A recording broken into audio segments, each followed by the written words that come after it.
And welcome to the Restaurant Coach Podcast. It is the cure for the common restaurant. I am so honored to be joined today with Robert St.John, the founder and CEO of the New South Restaurant Group.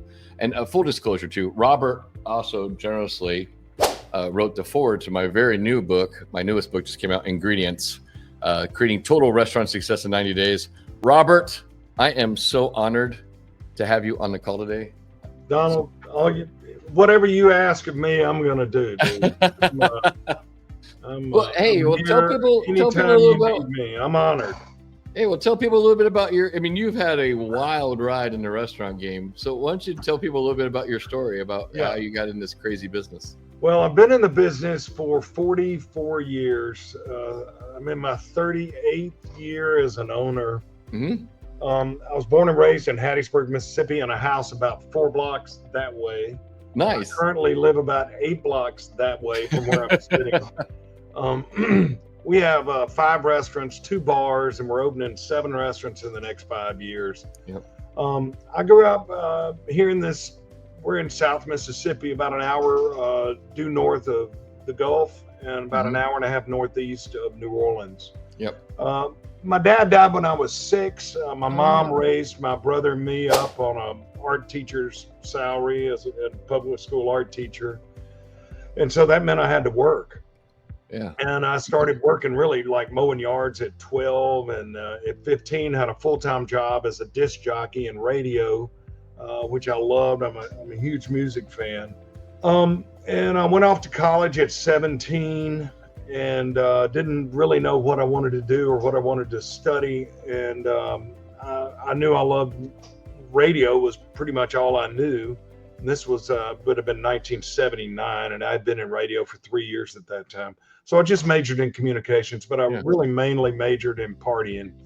And, I was pretty good at that. I had a good skill set. And after about 2 years, Mississippi State University decided they no longer needed my services up there. Nice. And so I flunked out of college. I moved back home, kind of tail tucked between my legs. Mm-hmm. Was kind of embarrassed, needed a job. And there were 2 ladies, really a half a block from where I'm talking to you now. 2 ladies opening up a delicatessen who knew nothing about the restaurant business, which is evident because they hired me as the manager of the deli.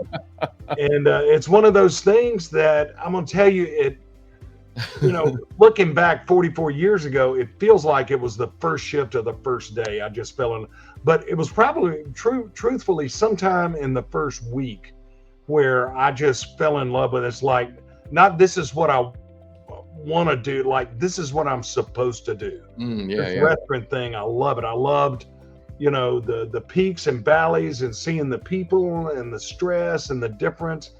And so I started managing the deli during the day, and I started waiting tables at night, and I just couldn't get enough of it. I was unfortunately in the middle of a major alcohol and drug addiction at the time, and ended up in treatment in rehab, which is one of the better things that happened to me. There are, I'll cover that in a minute. So ended up in rehab, cleaned my life up. I've been clean and sober since May 25th, 1983. Went back to school, got a degree in hospitality management. Was, working 40 hours a week, putting my, taking 18, 21 hours, summer school, the whole thing. Yeah. But I was so consumed and eat up and in love with the restaurant business.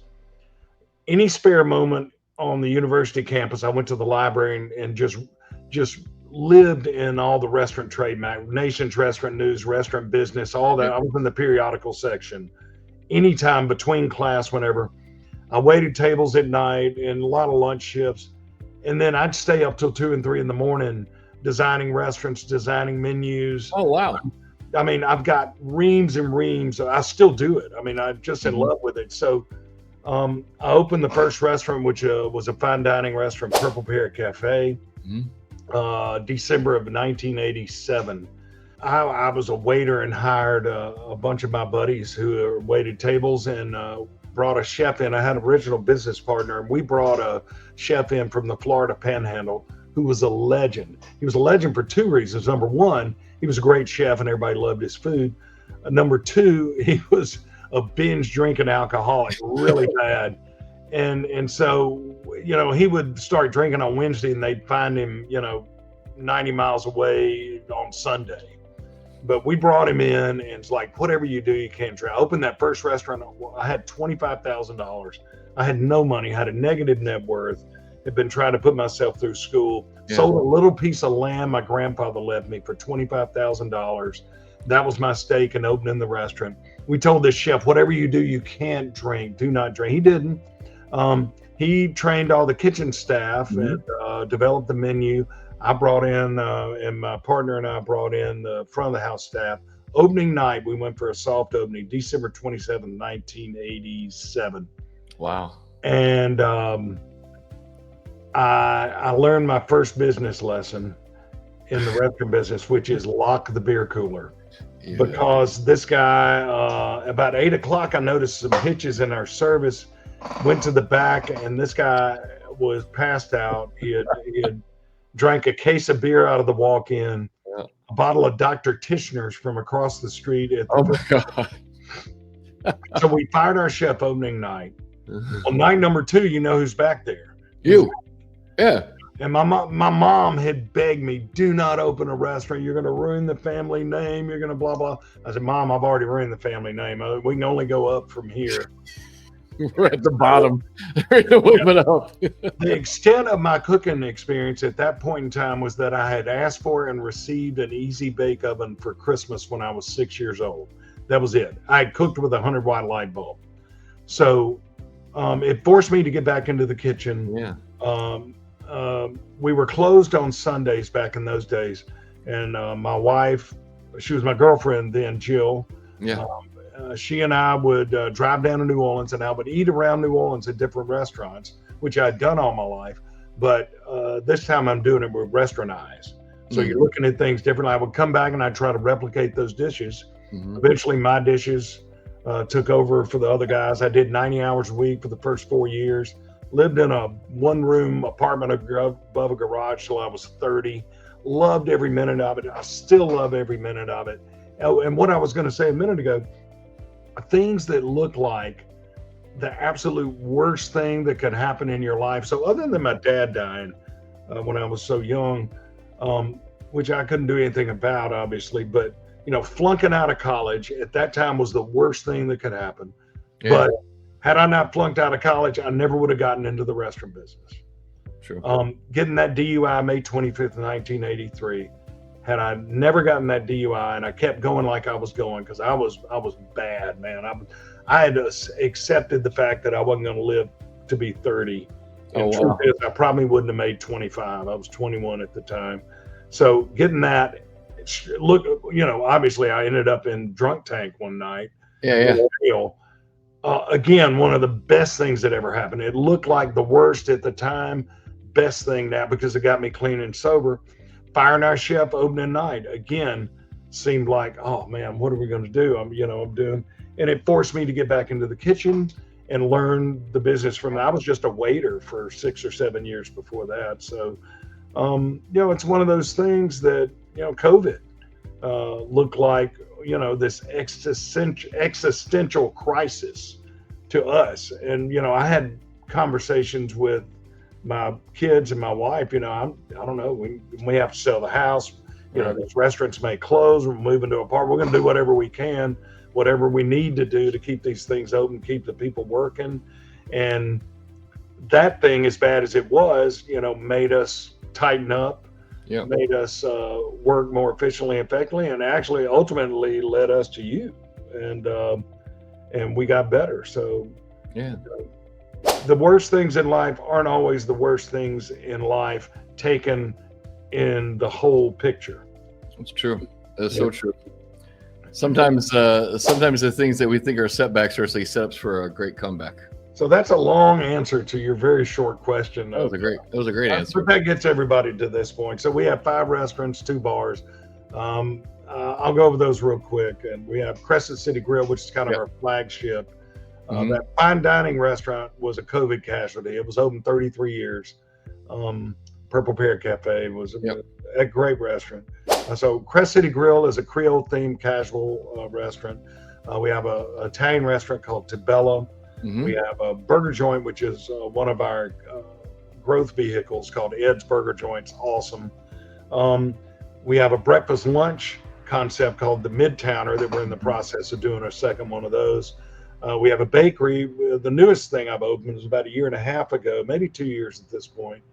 It's called Loblolly Bakery. New York Times named this one of the top 22 bakeries in the country.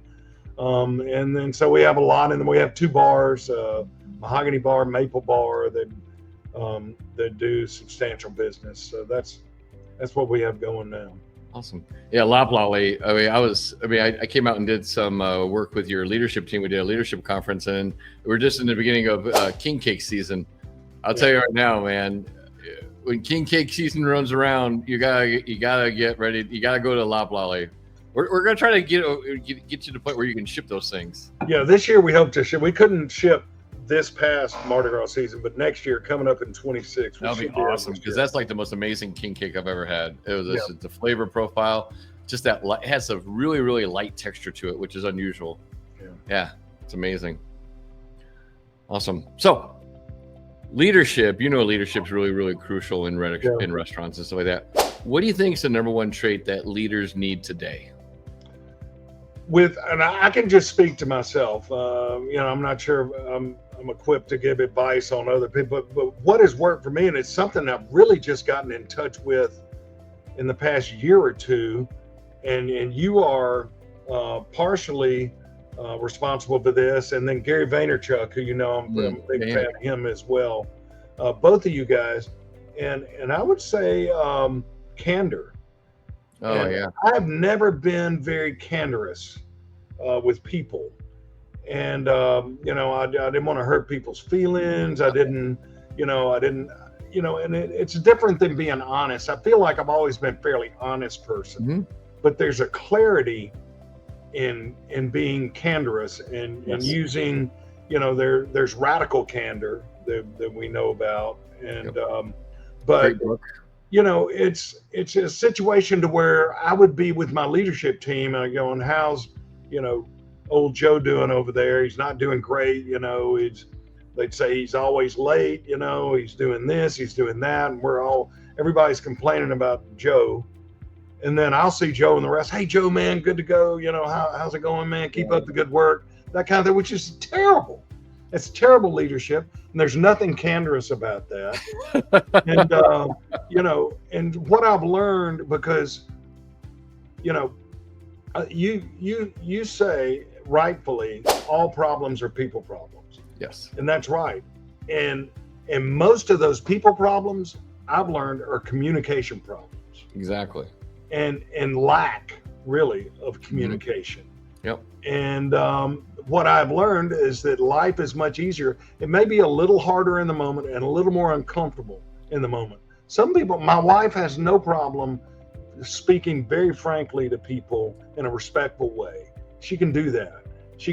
And it's something just in me that I'm not comfortable with that. But what I've learned is that if I can get comfortable in the uncomfortable and be upfront and honest and candorous in a respectful way with people, life is better, my state of mind is better, the business is better, it's just a better thing all the way around. So leadership in restaurants, to me, it comes in, and you also, it was in your last book, talk about just honesty and brutal honesty. And you and I talked recently, actually, and I said there's freedom in being that kind of honest, when you can take the shields down and just be raw and put your ego aside, keep your ego in check, and just be honest with things and lead from that standpoint. It's a very freeing thing. Very freeing. No, it's like it takes away a lot of there's a heaviness to wearing a mask, and I talk about wearing a mask a lot. And when you take the mask down and you're just authentic and just being real, and and you and I both know you can be very respectful, but you can also be very, very open with people too. Yeah, and people want to follow somebody who's real and who's honest Yeah. And it knows where they're going and communicates that. And especially Gen Z, they Oh, can yeah. just see through stuff. And so I've just learned that we have about 450 total employees, team members, Mhm. working with us now. So I just try to be real and be me and be Yeah. honest and candorous, and so far that's working. Well, I'm a big believer in self-care.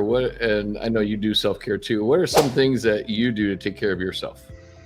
Well, I told you earlier I'm clean and sober for 42 years Yep. now, and or is it 43? No, it's 42. Yeah.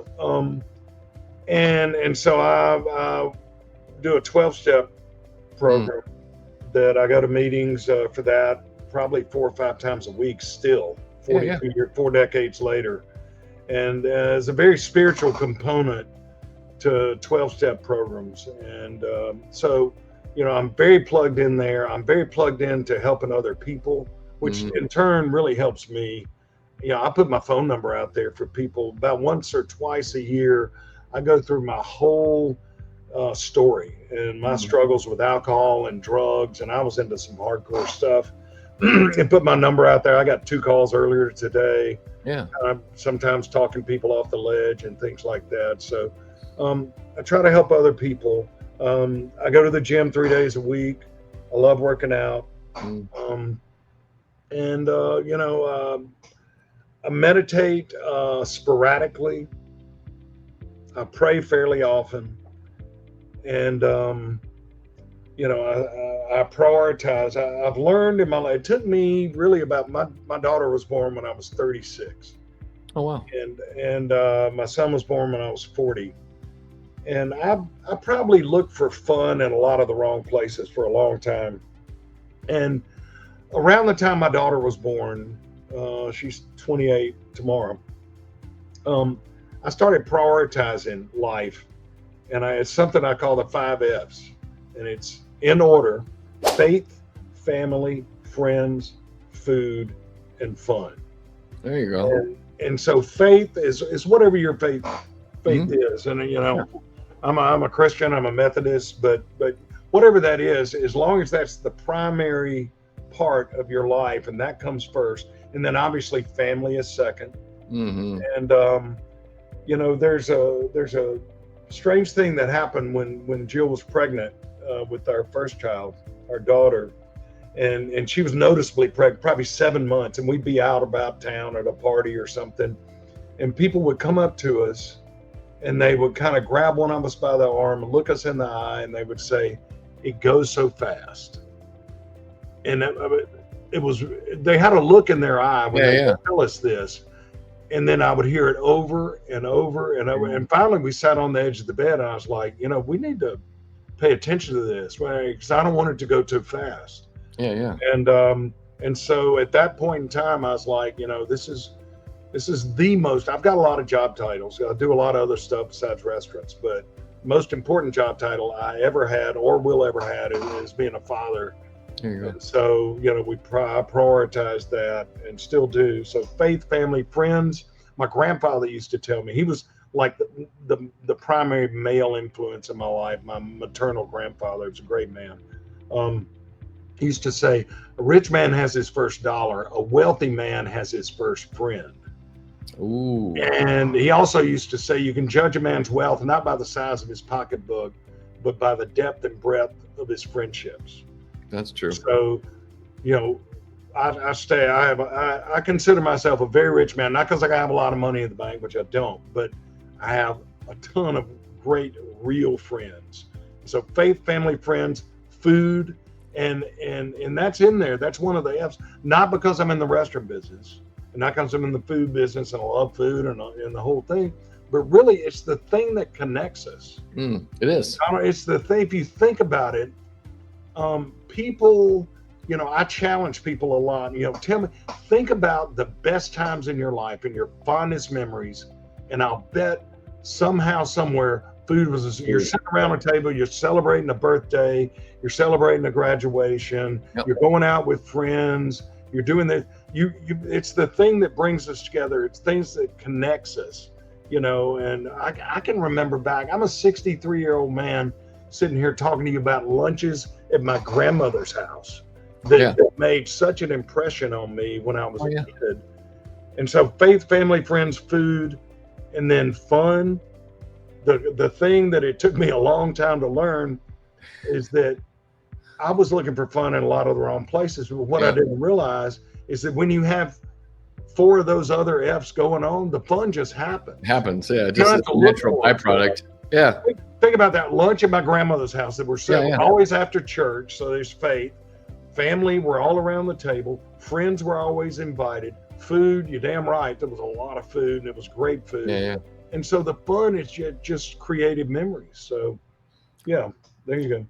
So one of the things I love about like your Instagram, a lot of your posts, like when you're sitting there talking about food from the restaurants, you kind of reconnected back to your childhood memories, like at my grandma's, at this and this. I remember doing this and stuff like that, because that's so powerful. Like my earliest childhood memories are always around my grandmother.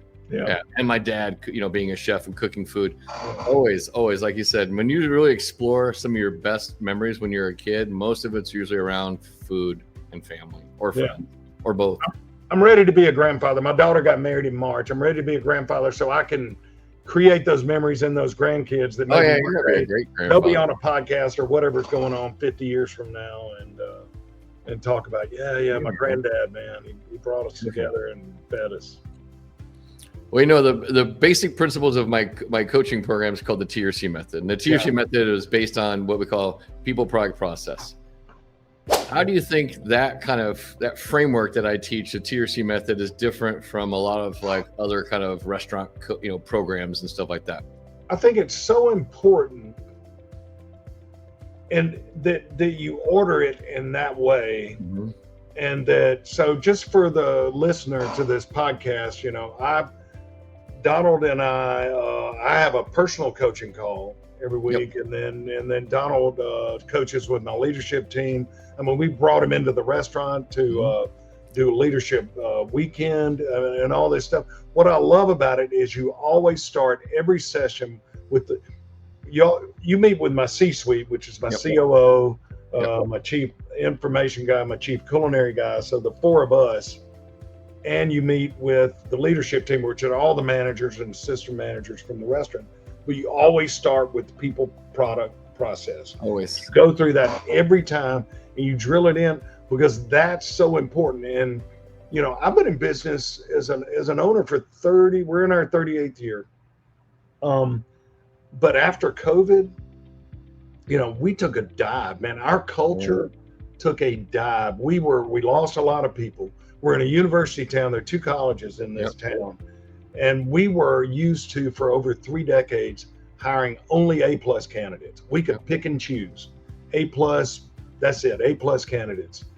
But after COVID, we were hiring warm bodies. Exactly. And so, it takes a whole different management skill set to manage warm bodies than it did A+ candidates. And we weren't good at it at all. And we took a dip in every aspect of our business, and culture was gone basically. And I was probably, before I made my first call to you, which I actually did the book on tape, Your Restaurant Sucks, your first. And then I went to Amazon and bought like 10 copies and started passing them out to all the managers, because at the time our restaurant sucked.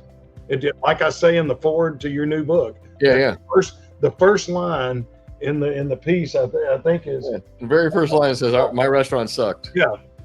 And it did. But you know what? Today, I think we've worked together for a little over 2 years.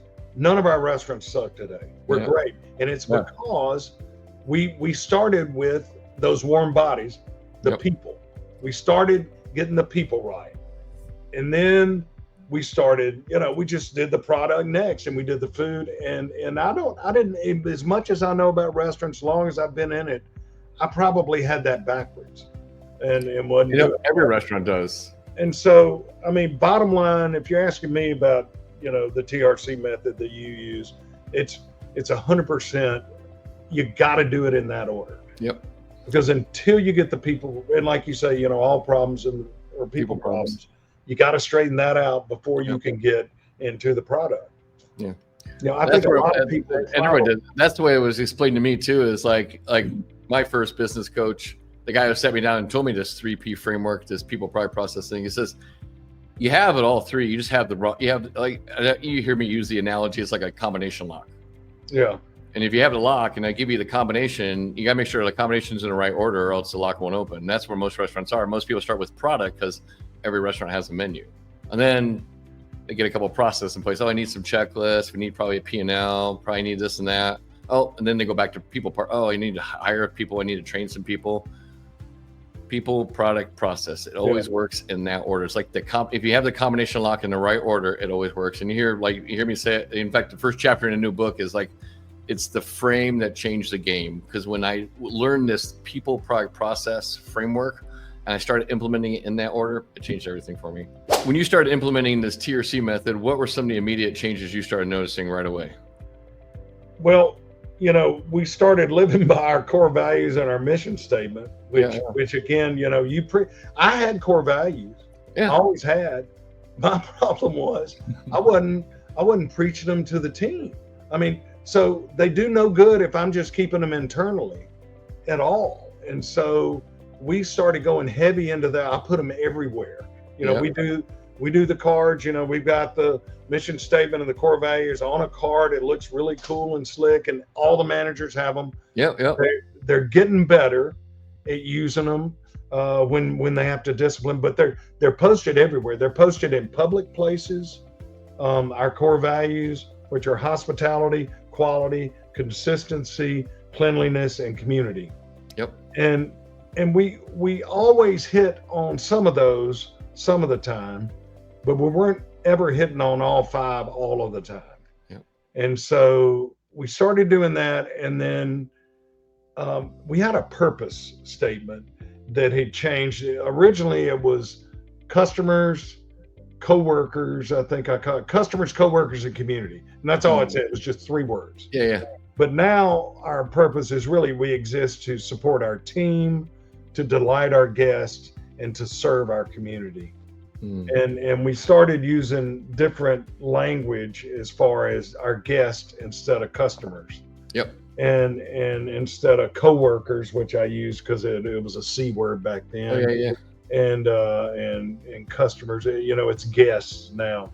Our mission statement, we had a clear mission statement that we didn't really develop until we started working with you. And our mission statement is we give exceptional experiences through fanatical wall-to-wall hospitality. And when I say, obviously, you know what fanatical is, but wall-to-wall hospitality, what we preach and what that means in our restaurants is from the back door to the front door.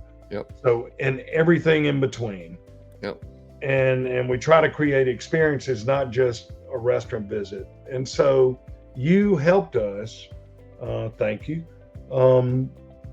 put those things together, but then to start preaching them to the team. And you can just, if we graft it, you can just see how culture just started getting better and better and better. And we still have a ways to go, but man, we're hitting 90% these days. And you had last year, I think it was your best year. Oh, by far. Our 37th year, we had a record year in sales. We had a record year in profit, and our culture is better than it's ever been. We have a strong leadership team. This is going to start sounding like a commercial for you, and it's really, it's really not. It's just, if I were talking to somebody else, same thing. Same thing. So I don't want anybody to think you've got me on here to talk about, all your great. This is how it happened, and I'm like a veteran of this stuff. I've been, over 4 decades in this business, and things are really good nowadays. So, the thing I admired about you is like you're definitely like there's a lot of owners out there that just definitely don't think that I can't learn anything new. I'm just kind of like, I've been doing this for a long time. That's one of the things I always loved about you is that you've always had this openness about just being able to like, all right, tell me, let's talk about it. Explain why, and open the doors. And And like you were just a knowledge. You just love to learn and read and grow, and that's the number one thing I think that makes a great leader is that this ability to be a lifelong student. Yeah, and that's just ego, in my opinion. And I'm no man's without ego, and I have suffered from ego in the past and thinking, man, I know it all and I got this down and I'm the guy. But I guess if you get beat up long enough in this business, you take some knocks and you start knowing, you know what, I'm still learning, and I don't preach to my team anymore, man. I just ask questions a lot. Yep. What should we do here? What do you think about this? What do you, and sometimes they're right. Sometimes I don't agree, but I'm going to let them know, I think I like that. I think that's a great point, but what if let's try it this way, or, something like that. So I don't know it all. And I'm never going to retire. I'm 63 years old. My plan, I think I'm going to live to 100. Good. I'm serious. I'm going to do it. I'm going to live to 100. I'll try to take good care of myself. And my goal is to, the night after I've opened my 50th restaurant, I just want to go to bed and not wake up at 100 years old. That's my goal. Yeah. That's a good goal. I like that goal. If you're going to go out, that's the best way to go right there. Yeah. So you travel a lot. You've been around the world. What's the best meal you've ever had? French Laundry, 2006, maybe it was 2008, somewhere in there. Mm-hmm. I write I'm a writer also, and I write a weekly column, and it's still in some newspapers. It used to be a lot of newspapers. Some newspapers they've been writing for 25 years. 1,000+ words a week. I've never missed a week. It's over 1.3 million words in print. I had eaten at Per Se, Thomas Keller's New York restaurant. Yeah. So it was fairly open. I could check the date. So right around the time he opened that, and I had a meal and wrote about it. And at the time, it was the best meal I'd ever had in my life. Yeah. It was amazing. The butter came from the butter just for the bread came from some small dairy in France. He flew it in. There was a seafood component that one of the courses that they had flown in from the Pacific. It was awesome. And so I wrote about that. It was an awesome meal. And that was in June. And in late July, I had a reservation and went in with 3 friends out at the French Laundry in Yountville.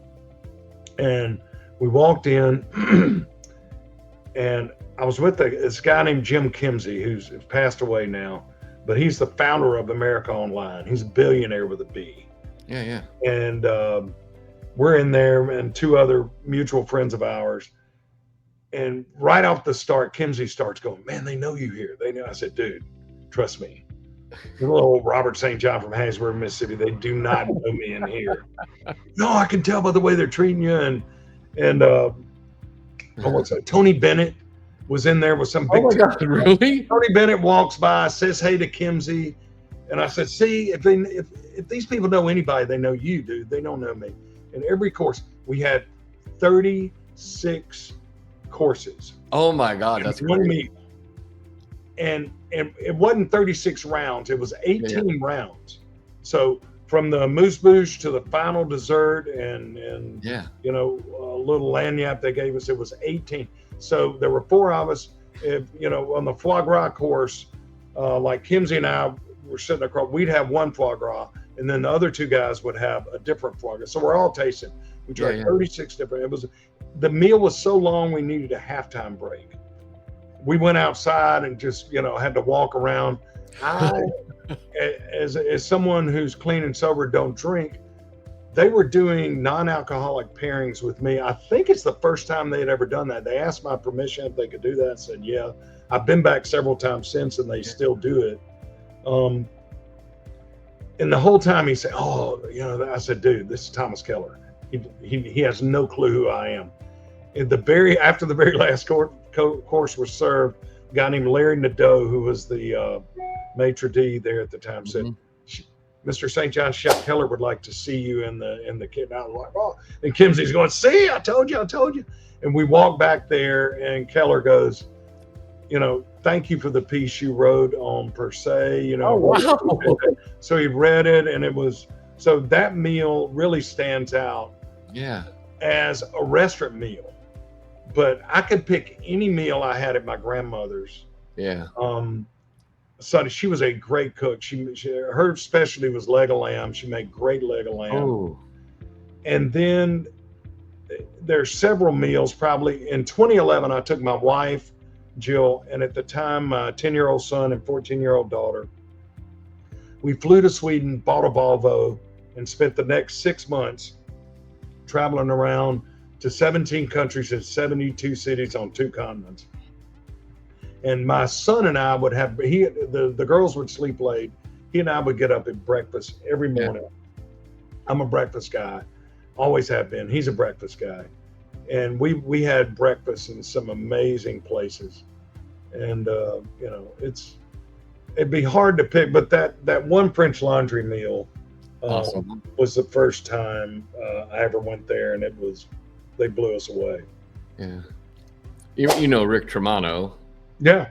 Yeah. The best meal I ever had in my life, he used to have a restaurant in Chicago called True. Yeah. Oh, that was like the best meal I ever had in my life. I mean, just everything, just synchronized, everything meticulous. Just not one detail was overlooked. Everything was. He partnered with a Cajun chef from Louisiana named John Foles. Yeah. And they opened up a restaurant called it was Revolution. Restaurant Revolution in New Orleans, and then in Jackson, Mississippi, did one called Seafood Revolution. Oh, I didn't know they had seafood. Ended up closing. Oh, wow. But yeah. I never met him. I know who he is. I met John Foles. But. What do you think is like the biggest problem you see with restaurants when it comes to profitability? Not paying attention to the 2 main cost of goods and labor. Yeah. I mean, you've got everything, you can worry about, somebody making sure they turn the lights off, and you can worry about, turning the thing for your water bill and and those are all need to be done because there are 1,000 ways details that need to be taken care of in the restaurant business. And there are 1,000 ways. It's the only business where there are more ways to lose money than there is to make money. That's the truth. If you aren't watching your cost of goods and your labor and keeping those and keeping your prime cost in line, and we're in the mid 50s in most of our concepts. Yeah. And you've just, there's no way you're going to make money. I just, at least I haven't figured it out how to do that. And so first and foremost, it's all cost of goods and labor. But the problem with our industry, bankers hate restaurants. They hate restaurants. And part of the problem is that, everybody thinks, I can do, hell, if St. John can do this, hey, dumbass, I can do it.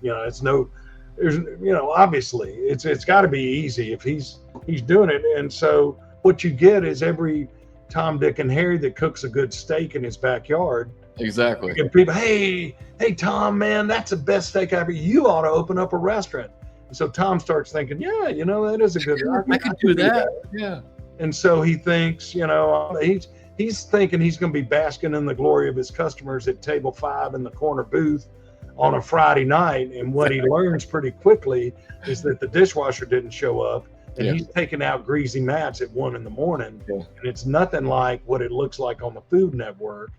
And knowing how to cook a good steak is about 5% of what you need to know in cooking a good restaurant. And there just aren't many industries. It's like somebody who's good with numbers doesn't just go, I'm going to be an accountant, or, but the restaurant business is kind of rife with that. And they get in with not the proper skill set.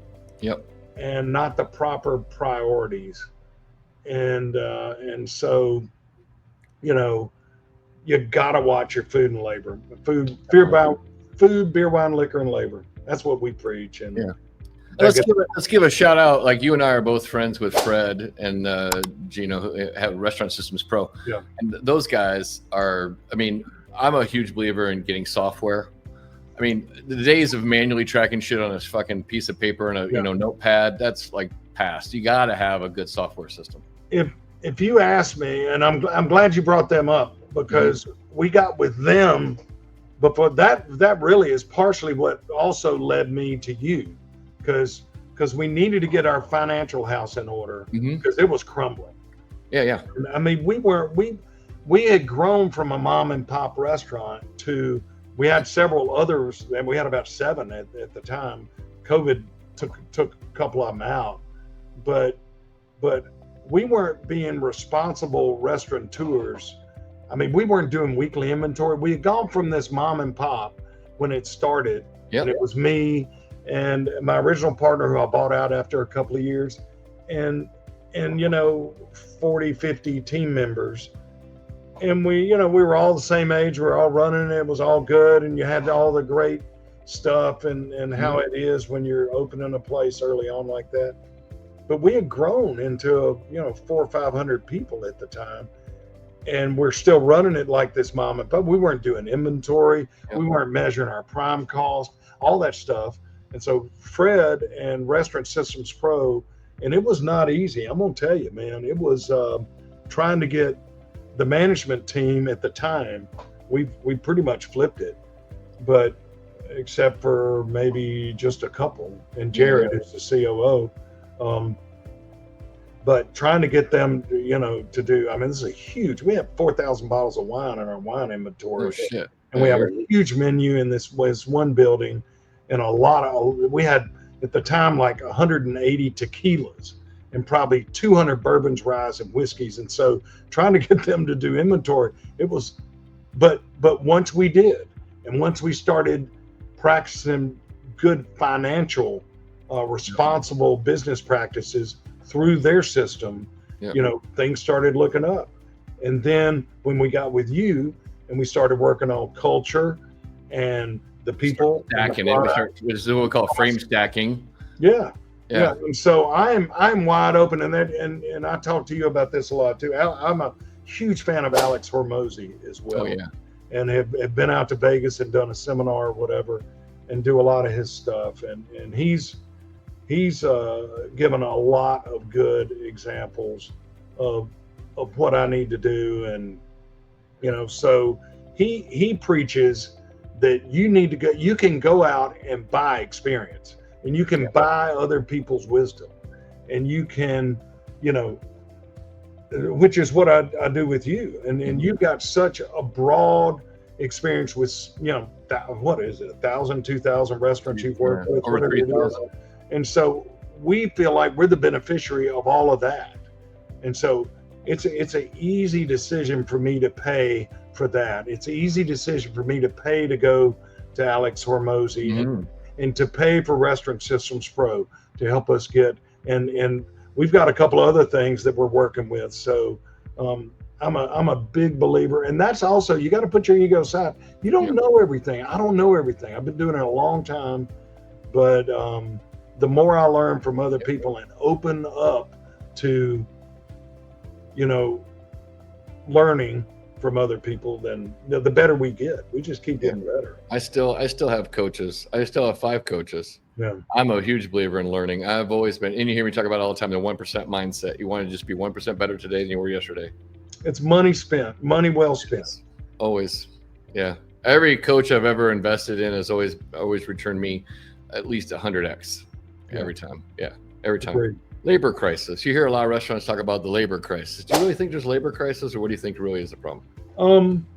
I'll tell you what our experience, like I said earlier, we went from, being able to pick and choose A+ guys to just hiring warm bodies after COVID. But, we probably used that excuse longer than it was actual reality. Exactly. And, well, we just can't find. Yeah. What we needed to start doing was making our culture better.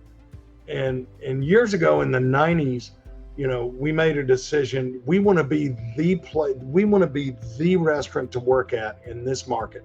What do we need to do? It's not always money. What do we need to do to be the place? So when somebody moves to town, they want to wait tables, they want to cook in the kitchen. what is going to make them come to here? And so we reverse engineered that and started doing things. This is what we want to do.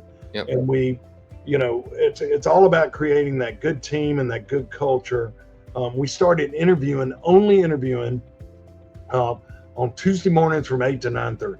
Mm-hmm. What was happening is, at the time we needed people. And so somebody come in 3 PM, a manager's trying to work on a project. Well, we need people. So the manager, goes and interview, then they're not doing what they're supposed to do. And maybe we're not going to hire that person anyway. So we had a card at the hostess stand. When somebody would come in, it was, we'd hand them this card. Thank you for your interest in being on a part of our team. We conduct interviews. We'd love for you to meet our leadership team. We will have a person there to interview you from 8 to 9:30 on Tuesday. So that solved a couple of things. It made sure we always had a manager there to interview. It made sure people who may have a problem in the restaurant business, a lot of people have a problem getting up early. It's kind of a party culture in our in restaurants. So if you can't be there by 9:30 to interview for the job, you're likely not going to show up for that 10 o'clock shift when you get the job. And it managed our manager's time, so it all worked out. So after COVID, everything took a dip. But what we learned is, I call them skunks. You've got a different term for it, but I call them skunks. And every skunk that's in your restaurant, you got to just get them out. They come in and they just spread the funk everywhere. And it brings everybody. I call them negative energy vampires. And I learned that was an early lesson I learned. We had this guy, he was talented, man. He could literally, I'm not exaggerating, he could work two positions on the line. He could grill and saute at the same time. So coordinated. He was just a restaurant dog. He was great, but he had a lot of problems. There were a lot of issues that we had to deal with. But me, as a young and inexperienced weak leader, I was like, man, we can't fire that dude. He's a workhorse. Manage around the problems. He's too good. And I was off I had a big nightclub at the time in Jackson, Mississippi. And I was off working in that, and I got a call, hey, we had to fire so-and-so.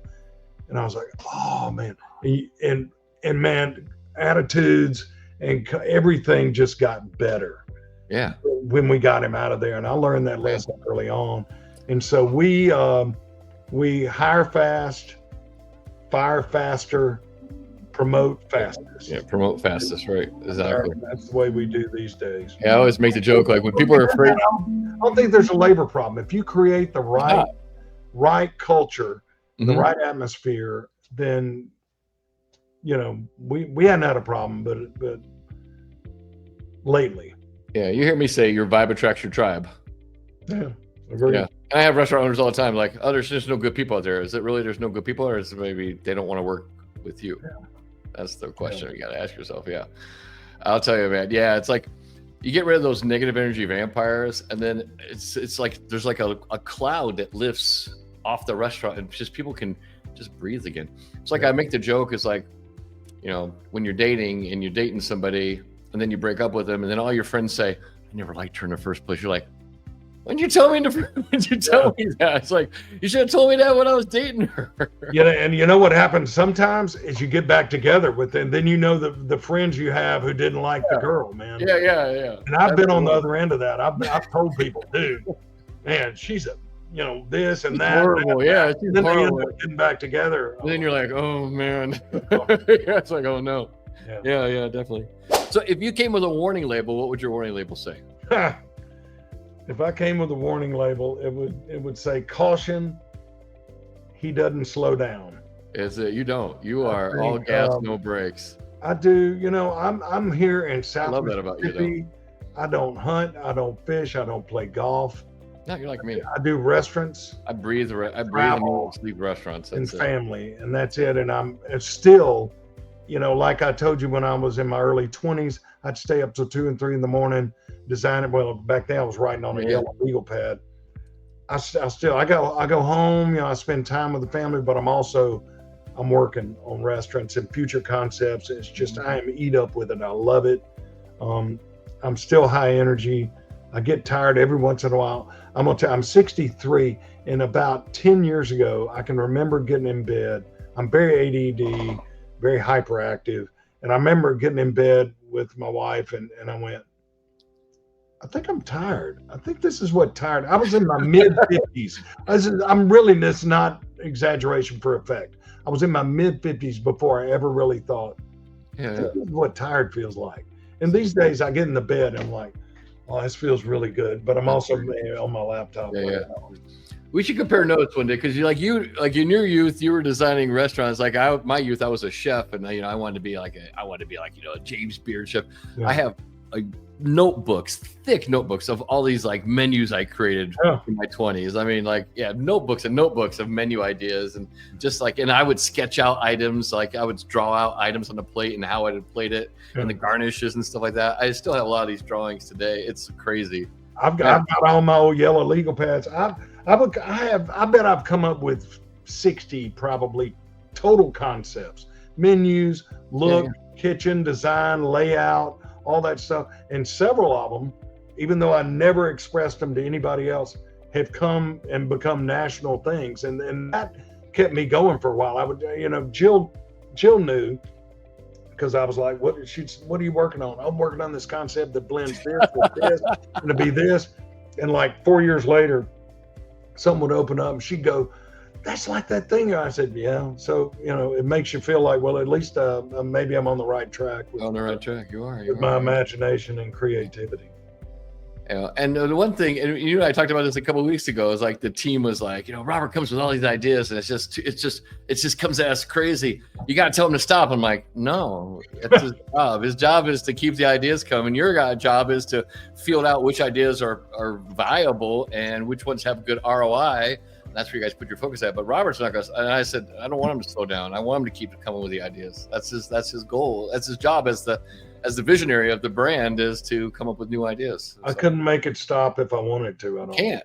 And you shouldn't. That would be against who you are. Yeah. I like hearing that. Yeah. What's one thing you think your restaurants can do right now to make more in 2025? Make more money? Yeah, more money. We're about to start working on sales.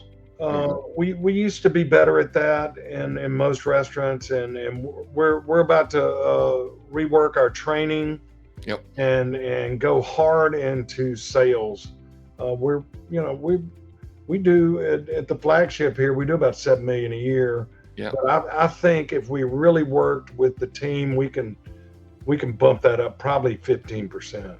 I think more with people that are already coming in. Yeah. So I think we can too. Yeah. Without any, marketing, and we spend zero on other than what I pay Drew, my video guy. That's it. I mean, that's the only marketing expense we have, and so, these people that are already coming in, that's 100% of our target market. Yeah. And so, if we can maximize that, that's my goal for this year. Very cool. How do you deal with stress? I don't think I have a lot of. It's not that I have stress, but I just live in the solution. I don't ever feel sorry for myself or go, this is stressful. I just go, okay, this is a problem. Mm-hmm. What good does it do? I've worried more about stuff that never came to fruition. Yeah. Than the actual problems in my life. And I think it's a lot of 12-step program in recovery. I learned that in my 20s, that you just got to live in the solution. You're sitting there. I have zero tolerance for whiners. Oh yeah. Whiners are dead to me. It's just, you got to live in the solution. Yeah. And so I really don't, I have stress, but it's not like stress that takes me down. It's stress that just puts me in and I've surrounded myself with such a good team now that if I can keep these guys together, we're gonna really grow. And I love collaboration. Mm-hmm. I've written 15 books, and several of them were with a watercolor artist who we collaborated on books together, but kind of coffee table cookbooks with his paintings and my recipes and stories. And So I just love working with other people, and I think that helps with stress too, because you can problem solve as a group. Yeah. And I just look at it as challenges. I mean, not Mm-hmm. really as stress. Well, you know me, I'm a big believer in the power of words. And one of the things I learned years and years ago is I don't even use the word. There's certain words I don't even use. Like someone that says, "Are you angry?" I said, "I don't get angry. I get frustrated. Yeah. I don't get angry." Another thing I've learned too is I don't say, "I'm never stressed." I feel a little pressure, but then my automatic thing I say as soon as I say I feel pressure, I say to myself is that pressure is a privilege. Yeah. Yeah. True. So, I try to keep an attitude of gratitude. oh yeah, that's it. I'm That's grateful. you do. People who are grateful can't feel sorry for themselves or bitch and moan about this and that. You've got to just, I'm a guy nowadays at my age. This I started doing this about 5 years ago, and for a long time before it, I would think, so and so made a big impact on me when I was a kid, or this and that. Mm-hmm. And then I would just think, I'd make a mental note, man, I should tell him that sometime. But I really wouldn't do. These days, I will call somebody up. I did it the other day. Man, I just want you to know that the way you parented your kids was a huge influence on how I parented my kids. And I think my kids have turned out better today because of the example you didn't even know you were setting. Oh, wow. And I'll start a conversation with like, this is going to sound weird, but I've gotten to an age where when I think of something, I need to tell you. So I'm going to just tell you this thing. I'm glad and I just, and that, when you're doing those kind of things, life is more positive. So I think gratitude helps and perspective helps, and living in the solution. Yep. I've always believed that when you're grateful, you're rich. You're rich in the things that matter. It's like you said earlier about faith, family, and friends. Yeah. You're rich in those things, you're rich. I mean, it's not the dollars in a bank account. That's what really makes someone like just appreciate life. Yeah. So when you were a kid, what was the first, what did you want to be when you grew up? It wasn't a restaurateur. No, it wasn't. Well, the first thing I wanted to be Darren Stevens. You know who that is? No. Darren Stevens was married to Samantha the Witch on Bewitched. Oh, yeah. You want to be married to him? He was in advertising. Oh, yeah. A boss named Larry Tate. And they would pitch ideas to clients. And I was totally fascinated with that. And so that's the very first thing I ever wanted to be, other than I would have liked to have been in the Beatles. But I wanted to be an astronaut for a little while after 1969, and we landed on the moon. And then I drank Tang, and I was like, those guys have to drink this Tang mess. I don't want to be an astronaut anymore. And then I think I went through a period where I wanted to be like a writer for Rolling Stone. Cameron Crowe, who started writing for Rolling Stone when he was 15 and toured with Led Zeppelin. At 15, I was like, that's the job. I subscribed to Rolling Stone from the time I was probably 10 or 12. I wanted to be that for a while, and I thought a concert promoter would be cool. And then I was maybe 19 when I started working at a restaurant. Boom, that was it. Yeah. After that, Ever tell you what I wanted to be? No, I'm interested. Remember Marlon Perkins from Mutual of Omaha's Wild Kingdom? Yeah. I wanted to be Marlon Perkins. I wanted to be the guy like animals. I want to be a zoologist. That's the craziest thing in the world. I want to be a zoologist. I wanted to run zoos. Who was his? Was it Jim? Jim, yeah. Jim was always the guy doing the dangerous stuff. Marlon was up in the helicopter. Wrestling the alligators. Yeah. Marlon was in the boat. Jim's got an alligator and he's wrestling. Yeah, doing all the dangerous stuff. I didn't want to be Jim. I wanted to be Marlon. Yeah. Marlon Perkins, like talking. Well, today we're going to talk about the zebra. Yeah. That's what I wanted to be when I was So name. And I know you love audiobooks. I know you love podcasts. Name a audiobook or a podcast that you would highly recommend.